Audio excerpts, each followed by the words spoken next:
Marekani imetangaza vikwazo dhidi ya jeshi la Rwanda na maafisa wake 4 waandamizi inayowatuhumu kuliunga mkono kundi la M23 linalohusishwa na matendo ya ukiukwaji mkubwa wa haki za binadamu mashariki mwa Kongo.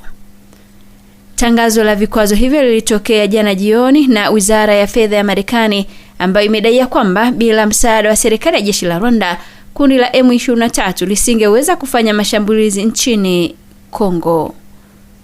Kwa miaka mingi sasa inaaminika kuwa Rwanda ndiye mfadhili mkuu wa kundi la M23. Miongoni mwa waliowekewa vikwazo ni mkuu wa jeshi la Rwanda Jenerali Mubaka Muganga, mnadhimu mkuu wa jeshi Vincent Nyakarundi na makamanda wengine wawili wa ngazi za juu.